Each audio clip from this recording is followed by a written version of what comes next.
أعوذ بالله من الشيطان الرجيم بسم الله الرحمن الرحيم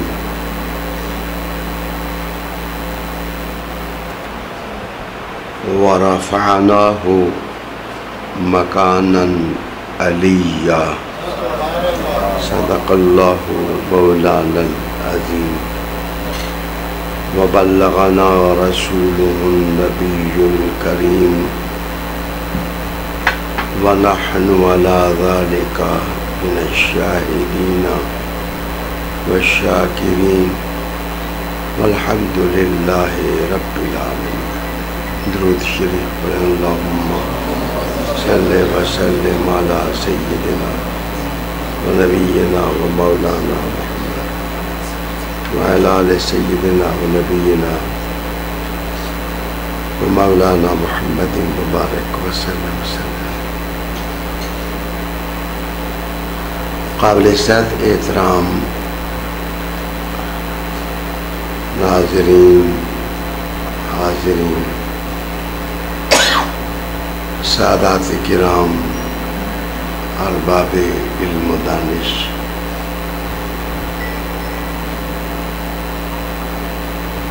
میں محترم مان اللہ خان صاحب جدون کی دعوت پر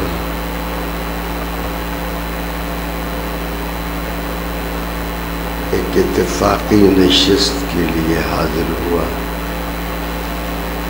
یہاں اپنے دائیں بائیں سادات کرام کی ایک کہکشاں سجی ہوئی پائی. علماء کرام کی زیارت ہوئی، آپ احباب سے ملاقات ہوئی. یہ لوگ جو میرے ساتھ بیٹھے ہیں یہ مرتبہ میں مجھ سے بڑے ہیں. میں ان کی صف کا سب سے چھوٹا انسان ہوں.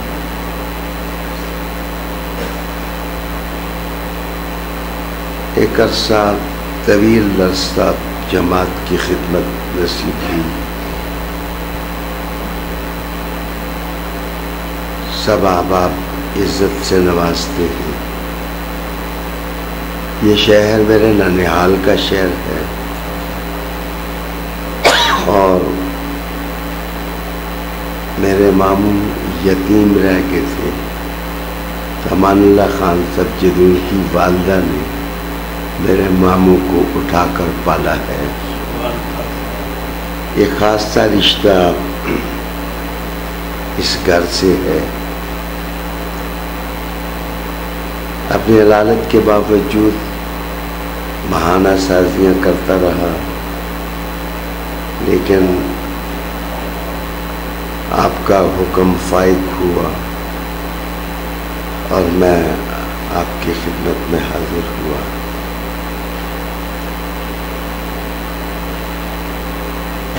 آج کل زیادہ تر چھوٹی محفلوں میں سماع کے لیے حاضری ہو جاتی ہے. بڑے جلسوں سے گریز کرتا ہوں. ڈاکٹر محمد طاہر القادری صاحب کی کوششوں کو میں خراج تحسین پیش کروں گا. انہیں ہمیشہ سعادات کی محبت کا پرچم بلند سے بلند رکھا.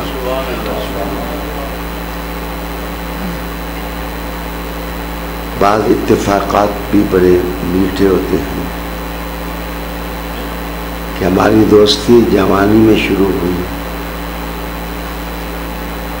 پھر بیچ میں اپنے کاموں میں ہم مصروف ہو گئے. بڑھاپا پھر دوستی کی بنیاد تلاش کرنے میں مشغول ہو گیا. آپ سب لوگوں کا شکریہ، آپ سب لوگوں کی مہربانی. آپ تشریف لائے. ایک مختصر سی آیت قرآن حکیم کی تلاوت کی، بہت مختصر.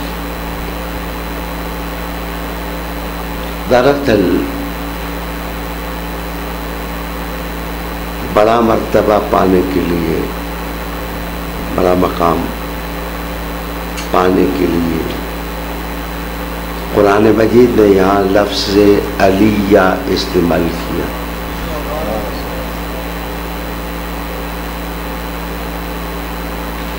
لفظ علی سے ہم اتنے مانوس ہیں کہ ہم قرآن حکیم میں بھی پڑھتے ہیں تو علی کا معنی جو بھی ہو ہمیں اپنے علی کی خوشبو آنے لگ جاتی.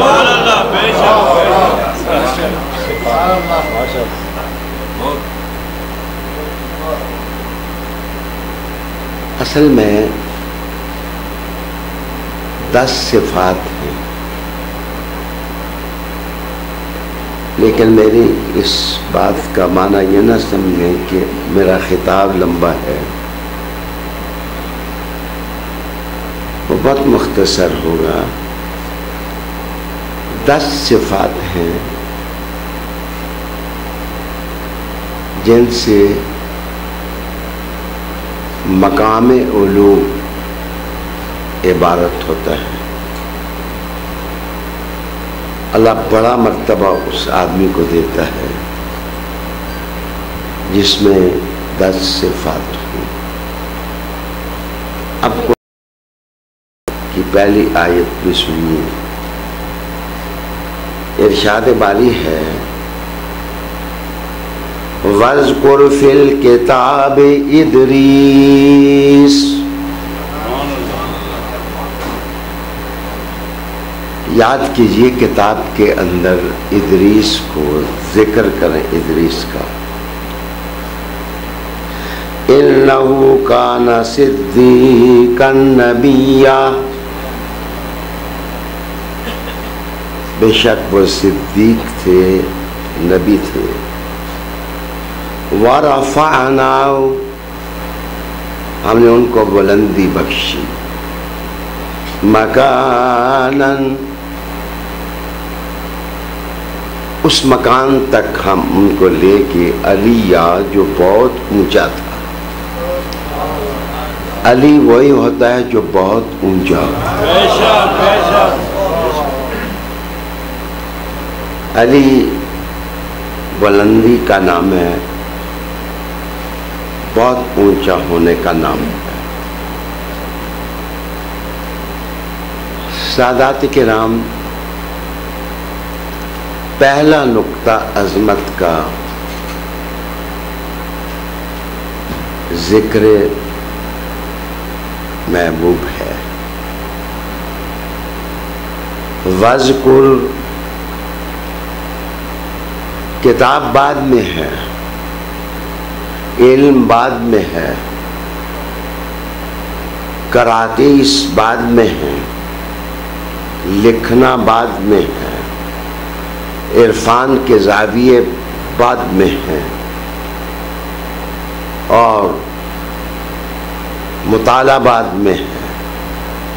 لیکن اس سے پہلے ذکر ہے.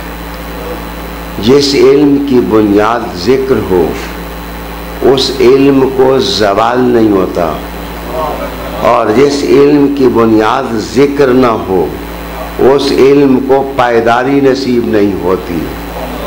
علی کا علم اس لیے اونچا تھا کہ ذکر مصطفیٰ کی نسبت انہیں حاصل تھی. وَاذْكُرْ فِي الْكِتَابِ.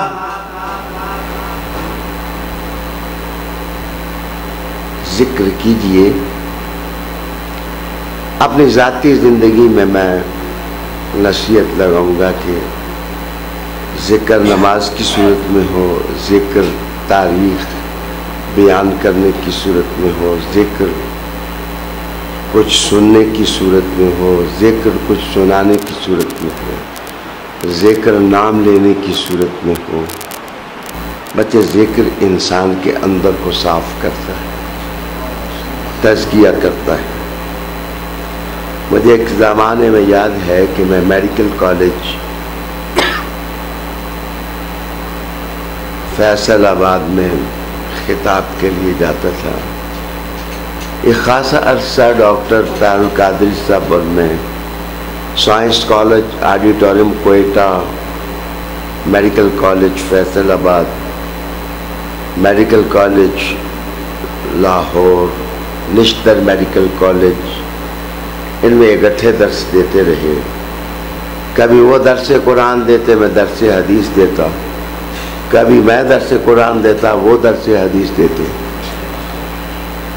بڑا خوبصورت وہ دور تھا، اچھا دور تھا. تو میں میڈیکل کالج میں درس دینے جا رہا تھا، رکشے میں بیٹھا. گاڑیاں نہیں ہوتی تھیں، تراپڑ ہی ہم منزل پر جاتے تھے. رکشے پر بیٹھ کر، کنچی پر بیٹھ کر ہم منزل پر پہنچ جاتے. تو وہ رکشے پر بیٹھا ہوا آدمی بار بار مجھے اس طرح دیکھتا، پیچھے مڑ کے. تو میں ڈرا کہ شاید یہ کوئی دہشت گرد نہ ہو، مڑ کے جو مجھے دیکھ رہا ہے. تو میں بھی ہوشیار اور وہ بھی ہوشیار. ایک جگہ جا کے وہ مجھے کہنے لگا کہ بابا جی میں ڈرائیور ہوں، ان پڑھ ہوں، جٹ ہوں، مجھے موقع نہیں ملتا میں کسی مدرسے جاؤں، کسی عالم کی محفل میں جاؤں. آپ چہرے مورے سے بہت اچھے آدمی لگتے ہیں، دل میں کھٹتے ہیں، تو مہربانی کر کے مجھے کوئی حضور کا ذکر ہی سنا دیں.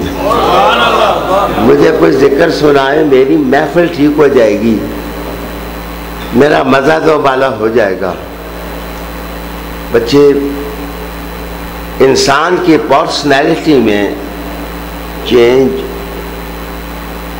یا کسی اچھے بندے سے ذکر سننے سے آتا ہے، یا کسی اچھے بندے کا ذکر کرنے سے آتا ہے، یا کسی اچھے بندے کا ہاتھ پکڑنے سے آتا ہے، یا کسی اچھے بندے کا چہرہ دیکھنے سے آتا ہے. اللہ کی قسم جس صفت کے حوالے سے دیکھیں گے آگے تمہیں علی ہی نظر آئے.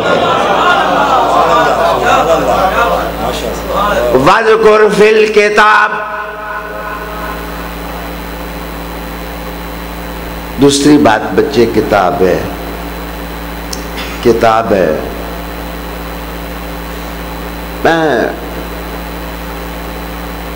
میری شہرت بہت اچھی ہے کہ یہ کسی مخالف کو بھی گالی نہیں دیتا، پھولوں کی زبان میں بات کرتا ہے.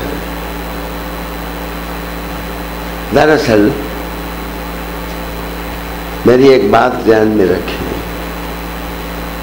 کہ احادیث کا علم سیکھنا،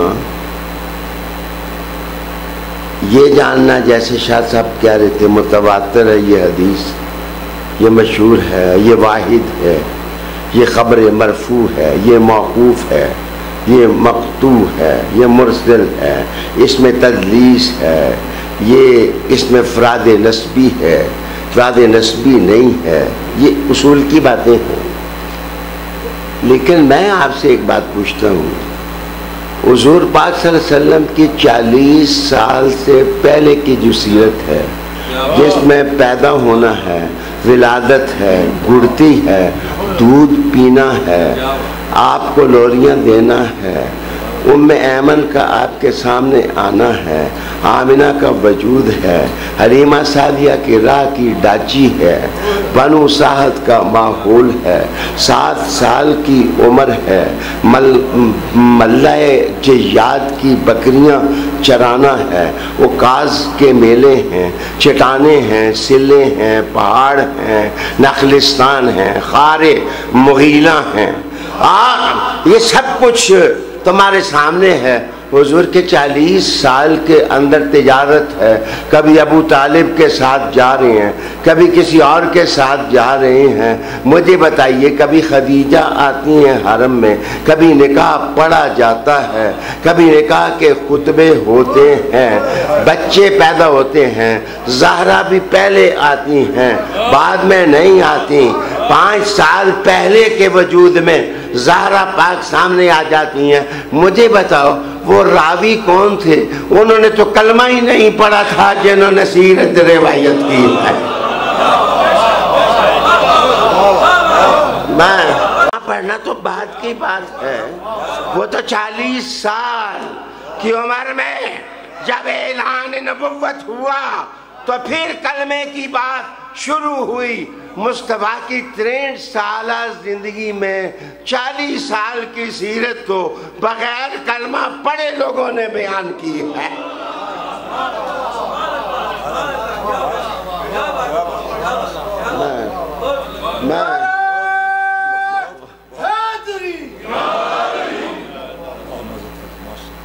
مجھے بتائیں 80,000 لوگ جو حضور کی سیرت کلمہ پڑھے بغیر بیان کریں آپ مان لیتے ہیں. شفا بھی قبول ہے، ام ایمن بھی قبول ہے، ڈاچی بھی قبول ہے، حلیمہ سعدیہ بھی قبول ہے، وہ راہیں بھی قبول ہیں. ایک قبول نہیں تو ابو طالب بھی قبول نہیں ہے.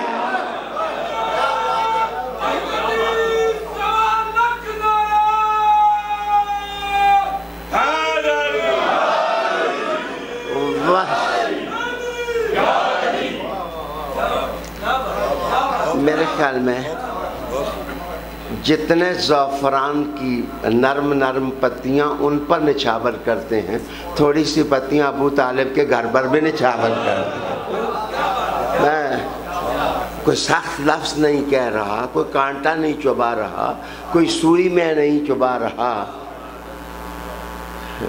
میرے دوست استوا قاسم کے پاس ہے میری 10 محرم کی تقریر.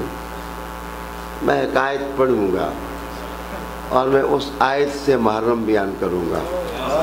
انشاءاللہ آپ کو سمجھ آئے گی کہ ابو طالب کا گھر کیا ہے، آپ کو سمجھ آئے گی کہ ان کا گھر کیا ہے. تھوڑا آگے بڑھیں. الکتاب، قسم تمہیں حق اور انصاف کی. مجھے بھی اللہ کی عزت کی قسم اگر یہ سوال پیدا ہو کہ کتاب کے ساتھ حضور نے کس کو جوڑا ہے، قرآن کے ساتھ کس کو جوڑا ہے؟ سارے قرآن والے تھے. صدیق بھی قرآن والے ہیں، عمر بھی قرآن والے ہیں، عثمان بھی قرآن والے ہیں، سارے قرآن والے ہیں. سلام ان پر. لیکن جو پنکچویلٹیز ہوتی ہیں خاص خاص، سید یہ بھی ہیں، سید یہ بھی ہیں، سید یہ بھی ہیں، سید یہ بھی ہیں، سید میں بھی ہوں. اس کرسی پر مجھے کیوں بٹھایا؟ میں معاف کرنا، سادات ہونے میں تو کوئی فرق نہیں. یہ بھی علی کے بیٹے ہیں، ہم بھی علی کے بیٹے ہیں، لیکن ساروں نے مل کر کے آج کی بارات کا دولہا مجھے بنا دیا اور اس کرسی پر بٹھا دیا. یاد رکھنا سارے قرآن کے ساتھ تھے، لیکن کوئی خاص تھا جس نے صدیوں قرآن کے ساتھ رہنا تھا. اس کے خون نے رہنا تھا، اس کی نسل نے رہنا تھا، اس کی اولاد نے رہنا تھا. مصطفیٰ نے کہا علی قرآن کے ساتھ ہے، قرآن علی کے ساتھ ہے.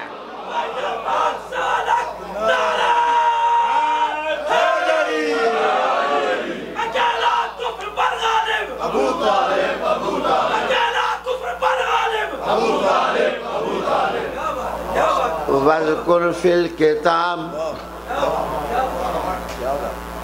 اللہ کا ذکر کرنا، بچے کسی کا ذکر سننا، کسی ذکر والے کی محفل میں بیٹھنا. آج صوفی صاحب میرے پیر بھائی ہیں، تو میرے دادا جی صاحب چشتیہ سلسلے میں بیعت کرتے تھے. تربیت کے لیے مجھے نقشبندیہ سلسلہ میں چھوڑا، تو یہ میرے نقشبندی دوست ہیں. جب میں نے انہیں ادھر دیکھا تو میں نے کہا رندوں کی محفل میں آپ کدھر آ گئے ہیں؟ آپ یہاں کدھر آ گئے ہیں؟ میں نے تو سماع کرنا ہے اور آپ کیسے ادھر آ پہنچے؟ میرے دوستو یاد رکھنا جب بھی دودھ پیا جاتا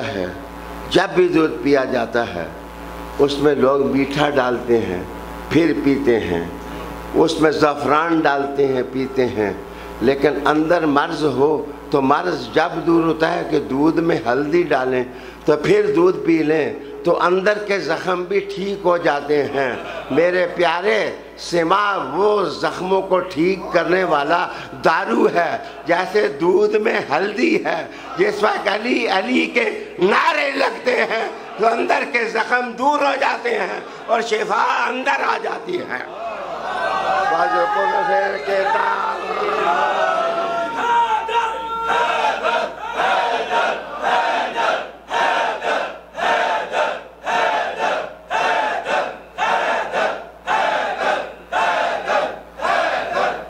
میری بات سنیے، میں فقیر نے 50 سال سما سے روزہ رکھا ہے، 50 سال سما نہیں کیا۔ آپ مجھ سے پوچھیں آپ نے کیوں سما شروع کیا؟ میں نے اس لیے شروع کیا کہ میں آج پوچھتا ہوں پاکستان فوج کا کمانڈر ایران کیوں گیا ہے اور ادھر نعرے حیدری کیوں لگا رہا ہے، علی علی کیوں ہو رہا ہے؟ دراصل مقابلہ یہودیوں سے ہے۔ یاد رکھنا، اگر مجوسیوں سے مقابلہ ہو تو نعرہ تکبیر لگا ہو، اور اگر رسالت کے منکروں سے مقابلہ ہو تو نعرہ رسالت لگاؤ۔ مقابلہ یہودیوں سے ہو تو حیدر حیدر حیدر کا چرچا کر دو۔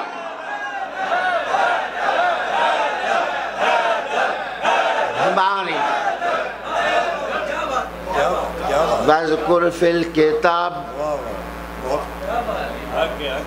وَاذْكُرْ فِي الْكِتَابِ ادریس۔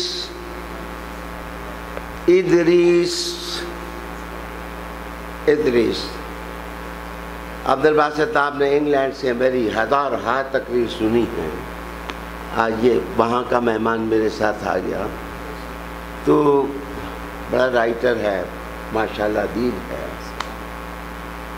تو میں نے اس لفظ پر پہلے تقریر نہیں کی، یہ میری پہلی تقریر ہے جو میں یہاں بیان کر رہا ہوں۔ ادریس علیہ السلام نوح علیہ السلام سے بھی پہلے کے پیغمبر ہیں۔ He was ancestors of نوح علیہ السلام۔ یہ نوح علیہ السلام کے ancestors تھے، بزرگ تھے۔ ان کا نام ادریس کیوں ہے؟ ادریس کا معنی کیا ہوتا ہے؟ بھائی جی، میں کمرے میں بیٹھ کے تو تقریر نہیں کر رہا، لاکھوں لوگ سن رہے ہیں۔ ادریس دارس سے ہے، درس سے ہے۔ فرمایا کہ صرف کتاب ہی نہیں، کتاب کا درس، کتاب کو پڑھانا، کتاب کو سکھانا، کتاب کو دل میں اتارنا، کتاب کو ذہن میں اتارنا، کتاب کو شفا بنا کر کے، دارو بنا کر کے قافلہ انسانیت کو دینا اور کاروان آدمیت کو دینا۔ کبھی پڑھنا اور کبھی پڑھانا، کبھی سننا اور کبھی سنانا۔ رب کریم نے کہا یہ وہ پیغمبر تھا جو کتاب کا درس بھی دیتا تھا۔ ادریس درس دینے والا۔ پتہ ہے کہ اگر باب فاعلہ ہو، درسا پڑھانا، فاعلہ اگر وزن ہو تو دارسا کا مطلب مٹانا۔ معنی یہ ہے کہ ایک ہم ہے کہ درس دیتے جاتے ہیں، اسٹوڈنٹ بھاگتے جاتے ہیں، اور دارسا وہ آدمی ہوتا ہے کہ جو درس دیتا جائے، باقی مذہب مٹتے جائیں، اس کا مذہب کھڑا ہوتا جائے۔ اب مجھے بتاؤ امت محمدیہ میں وہ دارسا کرنے والا مدرس کون ہے کہ ہندو مذہب بھاگ رہا ہو اور 90 لاکھ کلمہ پڑھ رہا ہو؟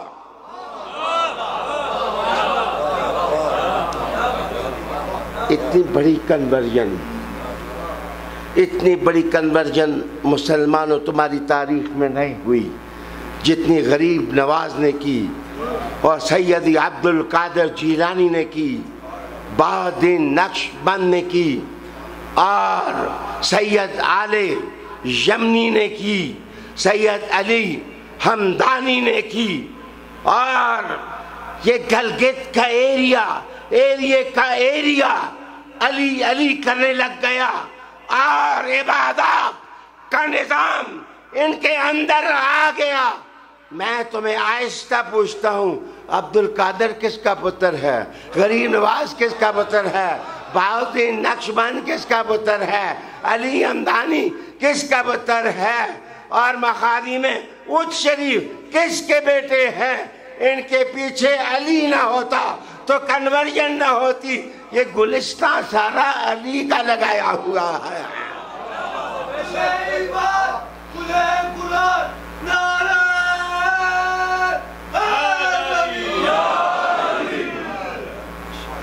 اچھا ایک مزے کی بات بتاتا ہوں۔ امان اللہ جدون صاحب، ڈاکٹر سلیم صاحب کسی مولوی سے بھی ایپٹ آباد کے، اللہ ان کو خوش رکھے، دعا دے کے بات کرتا ہوں، اللہ خوش رکھے۔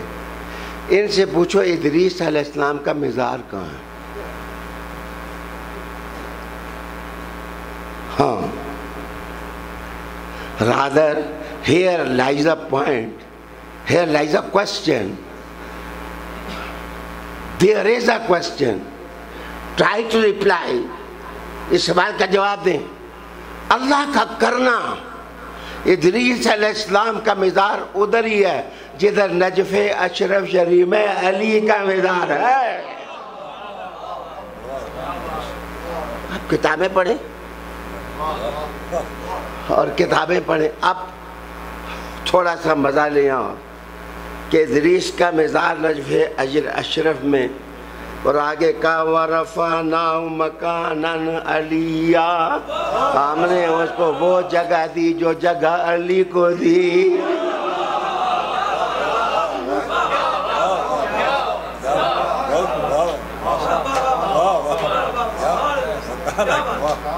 دنیا کا کوئی شخص کلندر ہو، ابدال ہو، صدیق ہو، صحابی ہو، اللہ کے کسی نبی کے برابر نہیں ہو سکتا۔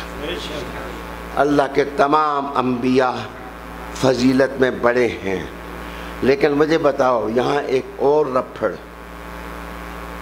اس کو سمجھے کہ نبی علیہ السلام کی ملاقات ادریس علیہ السلام سے چوتھے آسمان پر ہوئی۔ ہاں جی، اس بات کو ذرا ذہن میں رکھیں، احادیث آپ پڑھتے پڑھاتے ہیں کہ ملاقات ادریس علیہ السلام سے چوتھے، چار ہی نبی ہیں یا ان میں ایک ولی ہے جن کو زندہ اٹھایا گیا۔ چار کون کون ہیں؟ ایک ادریس علیہ السلام، ایک الیاس علیہ السلام، ایک حضرت خضر، ایک حضرت عیسیٰ علیہ السلام۔ مجھے بتائیے سب کے آسمان بتائیں کہ کس کی کہاں ملاقات ہوئی۔ معراج شریف کی حدیث پڑھیں، جیڑی اوکھی لمبی ہوئے وہ نہ پڑھے ہو، جو مطلب کی چھوٹی چھوٹی ہیں وہ یاد کر لو، جو طویل احادیث ہیں جن کے اندر نکات ہیں، علوم مرکوز ہیں، ان کا مطالعہ کریں۔ جناب ملاقات چوتھے آسمان پر ہوئی اور رب کہتا ہے میں نے ادریس کو مکان علی دیا، بڑا اونچا مکان دیا، لیکن مصطفیٰ تو آگے پانچویں آسمان پر چلے گئے، چھٹے پر چلے گئے، ساتویں پر چلے گئے، سدرۃ المنتہا پہ چلے گئے، عرش معلیٰ پر پہنچے۔ مجھے بتائیے ادریس کا مکان مکان علیہ ہے یا محمد مصطفیٰ کا مقام مقام علیہ ہے؟ وَرَفَعْنَاهُ مَكَانًا عَلِيًّا۔ یہاں پر البحر المدید کا مؤلف لکھتا ہے کہ یہاں مکاناً علیہ سے اس طرح اونچائی مراد نہیں ہے، اس سے مراد مانوی اونچا ہونا ہے. مانا گٹس کریکٹرز کہ بندے کے اندر صفات ایسی آ جائیں جو صفات بہت عالی ہوں. کیریکٹر بلڈنگ, انسان کے اندر یہ چیزیں اونچی آ جائیں.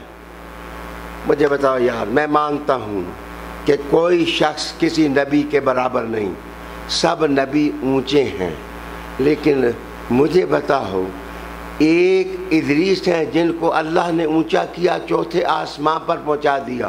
کچھ راز تو تھا کہ بت توڑتے ہوئے علی کو کہا کہ قدم ادھر رکھ, اور پھر پوچھا کدھر تک تیری رسائی ہے, کہا یا رسول اللہ چاہوں تو عرش کا پایا بگڑ لو. عبد الغفور ہزاروی رحمت اللہ علیہ تعالی بہت چھوٹی عمر میں نے ان سے دورہ تفسیر پڑھا. 9ویں جماعت میں تھا, میں 9ویں جماعت میں تھا تو گھڑی چین والی باندھی تھی اور چٹے کپڑے پہنے ہوئے تھے, اور آپ سے پردہ کیا, ٹوپی سر پر نہیں تھی, اور ظاہر بال بھی ہو سکتا ہے مانگ ٹیڑھی ہو گئی ہو یا درمیان میں ہو گئی ہو. اسی طرح میں چلا گیا پڑھنے کے لیے قرآن مجید. استاد صاحب کے پاس کہا جی استاد جی وہ لڑکے کدھر آئے ہو؟ جی میں قرآن پڑھنے کے لیے آیا ہوں. تو استاد غصے میں آ گئی, کہنے لگے اے کڑیاں باندھ کے کپڑے بودیاں رکھ کے تے جناب بھیجے کپڑے پا کے تے عبد الغفور کو دورہ پڑھنے واسطے آئے, مانا پڑھانا, جا واپس چلا جا. میرے پاس رکا تھا استاد مولانا محب النبی صاحب رحمۃ اللہ علیہ. انہوں نے کہا کہ یہ شالانہ بچہ ہی تے بڑا لائق ہی تے اینو پڑھانا ہی پڑھانا. اللہ کی قسم ان استادوں پر میں قربان. جس وقت انہوں نے رکا پڑا تو پیچھے سے دوڑنے کے بعد پگ اتارنے کے بعد میرے پاؤں میں پھینک دی. وہ تو شالانہ پتر ہے, تینوں پڑھاواں گا بھی, سحری بھی نال کراواں گا, روزہ بھی نال کھلاواں گا, تے کاپی بھی خود لکھ کے دیواں گا, تے سند بھی ہاتھ نال لکھ کے دیں گا. وہ تیرے اندر میرے پیر میر علی شادی ذات تے قبیلے دا خون ہے. میرے دوست, اللہ اکبر. استاد جی کہا کرتے تھے کسی کو اونچا کر کے اونچا بنا دینا بھی بہت بڑا مقام ہے, لیکن کسی اونچے کا اونچے سے واپس آ جانا بھی بڑی بات ہے. کہتے ہیں کہ ادریس اونچے تھے کہ مصطفیٰ ان سے چوتھے آسمان پر مل کے آگے چلے گئے اور روڈ ٹو عرش محلہ اس طرف چلے گئے, لیکن میرے علی کا مقام یہ تھا کہ مصطفیٰ سے خدا کو دیکھ کے واپس پھر علی کے پاس آ گئے. وَذْكُرْ فِي الْكِتَابِ ادریس. اچھا عبد الباسط, میری گفتگو کے 40 پرانے زمانے میں صرف 40 منٹ تقریر کیا کرتا تھا, پھر بڑھا کے 45 منٹ کی ہے. اب بڑھا ہو گیا ہوں تو زیادہ دیر تنگ نہیں کرتا. اگر آپ سے کوئی سوال پوچھے کہ سب سے پہلے 30 صحیفے کس نبی کے دل پر اترے, اس کا جواب ہے ادریس علیہ السلام. اس کا جواب ہے ادریس علیہ السلام, کہ ادریس علیہ السلام کے دل پر 30 صحیفے اللہ کی طرف سے نازل ہوئے. ان کی زبان کیا تھی, ان میں لکھا ہوا کیا ہے؟ ادریس علیہ السلام کا نام تورات کے اندر خنوک آتا ہے. خنوک ادریس نہیں آتا. بائبل اگر آپ پڑھیں تو بائبل کے اندر ادریس علیہ السلام کا نام ادریس نہیں ہے, خنوک پیغمبر ہے. تلمود کے اندر اور پیدائش کے اندر ان کا اسم گرامی ہے.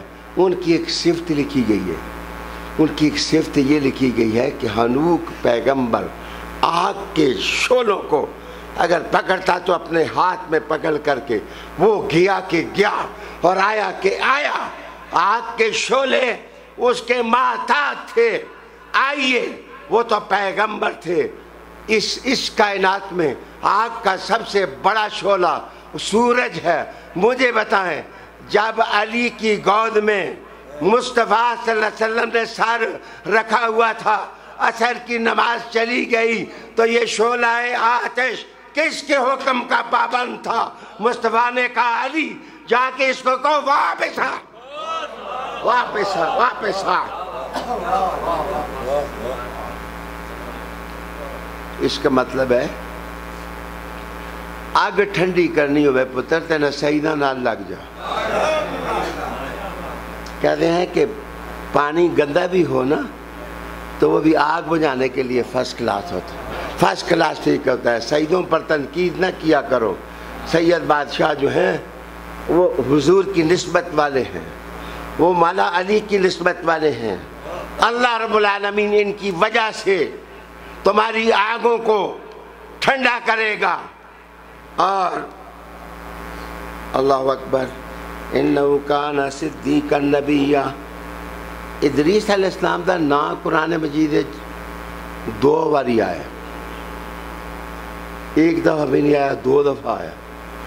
ایک دفعہ ساتھ کہا ہے صدیقہ, ایک دفعہ کہا ہے صابرہ, ایک دفعہ کہا یہ صابر ہیں, اور ایک طرف کہا یہ سچے ہیں.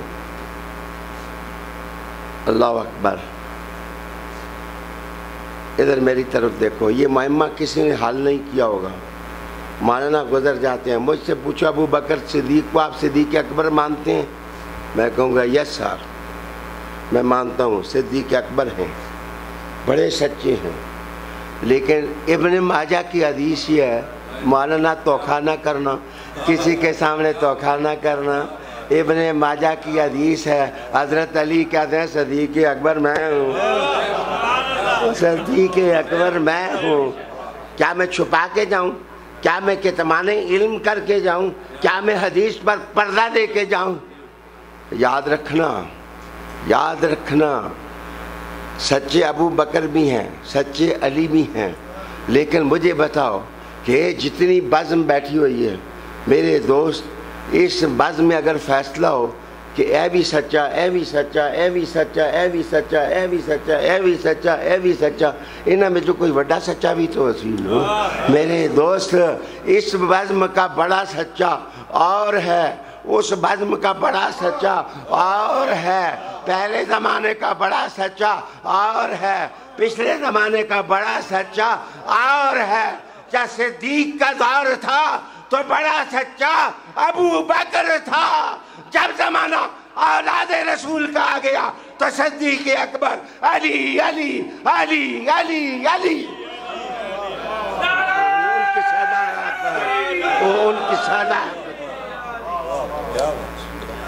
ان کی صداقت کے گواہ موجود ہیں. میر علی ان کی صداقت کا گواہ ہے, گواہ ہے. ابو بکر صدیق پر میری جان قربان ہو جائے. جس وقت مرزا غلام احمد قادیانی نے چیلنج کیا تھا کہ آ جاؤ مقابلے میں نکل آؤ, صدیق اکبر کی اولاد بھی موجود تھی, عمر کی اولاد بھی موجود تھی, ساروں کی اولاد موجود تھی, لیکن علی کی اولاد اٹھی اور میر علی نے کہا قلم تو بھی رکھ, قلم میں بھی رکھتا ہوں, دیکھو کس کا قلم لکھتا ہے. کسی نے پوچھا تھا اتنا بڑا دعویٰ کیوں کر دیا؟ کہا کہ کٹی قلعے دے زور سے تنگ دی ہے.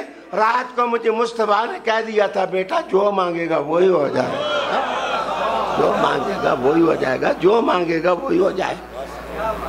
میرے دوست دراصل آخری صحابی 110 ہجری میں فوت ہوئے, اللہ کے پاس چلے گئے. سب صحابہ بڑے تھے, بگ گنز تھے, گریٹ تھے. میرے جیسے لوگ ان کے قدموں پر فدا ہو جائیں, لیکن ہم جمپ نہیں لگانے دیں گے. ہمارا مقابلہ, ہماری نصیحت صرف یہ ہے کہ تم ابو بکر اور عمر اور عثمان اور علی کرتے کرتے جمپ لگا کے فتح مکہ کے بعد چل جاتے ہو اور ان کے نعرے لگانے لگ جاتے ہو. ہم کہتے ہیں جمپ نہیں لگانے دیں گے, علی کی جگہ علی کا نعرہ ہوگا, حیدر ہی کا نعرہ ہوگا. باقی سب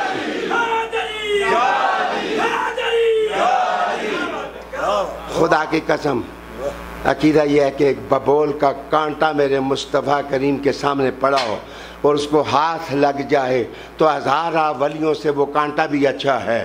لیکن میں یہ کہتا ہوں ادھر کھینچ کے علی کے مقام پر کسی کو نہ لائیں.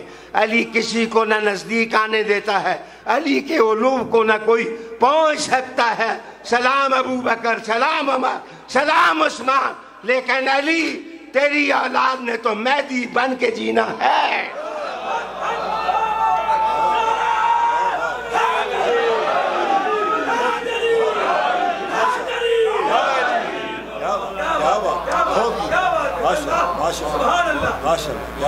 میں ڈاکٹر صاحب کو خراج تحسین پیش کرتا ہوں, ڈاکٹر طاہر القادری صاحب کو. انہوں نے جرت تو کی ہے کہ یزید لعنتی ہے, جرت تو کی ہے یزید کی لعنتی ہے. وہ کوئی آدمی ہے؟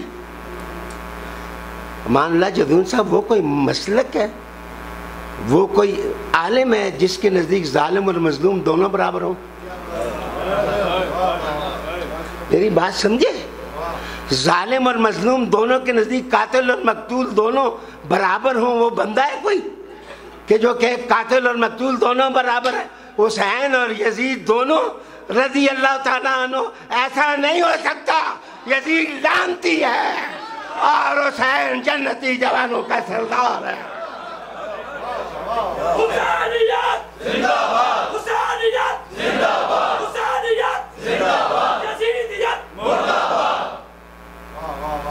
اخدی ٹھنڈک دل دا چین یا حسین, یا حسین, یا حسن, یا حسین. اخدی ٹھنڈک دل دا چین یا حسین, یا حسین, یا حسن, یا حسین, یا حسین. بہت ماشاءاللہ. گال سن پائی, ان کا نام مجھے نہیں آتا.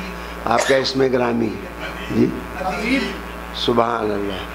بات سنو, میں فقیر گناہگار حقیر آپ کا مہمان, میری چادر گری ہے تو ان کو گوارا نہیں ہوا, یہ دوڑ کے آئے ہیں اٹھا کے مجھے دی ہے. چادر میری نہیں چھوڑی جا سکتی تو علی کی چادر کیسے چھوڑی جا سکتی ہے؟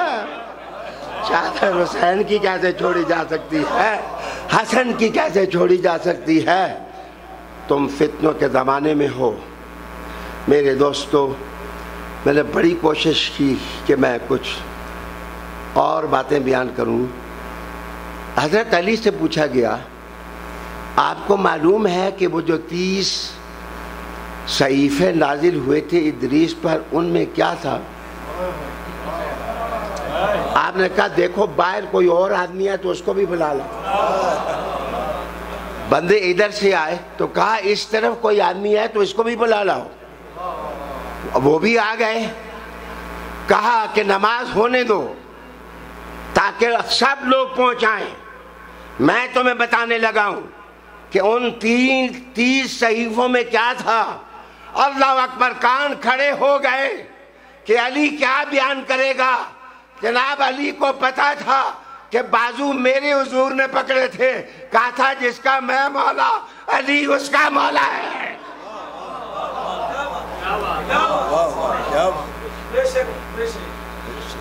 پتہ ہے جس وقت سارے اکٹھے ہو گئے تو آپ نے کہا مجھے پتا ہے 29 صحیفوں میں کیا تھا, مجھے پتا ہے, میں جانتا ہوں. ان سے ان کے قریبی یار ابو ذر غفاری نے پوچھا کہ آپ کو کیسے پتا ہے, آپ نے کبھی پہلے ذکر نہیں کیا. آپ نے کہا وَلَا رَتْمٍ وَلَا يَابِسٍ إِلَّا فِي كِتَابٍ مُبِينٍ.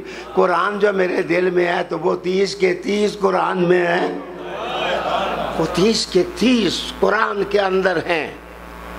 عالی جناب امان اللہ جدون صاحب, آپ کا شکریہ, سید صاحبان کا شکریہ.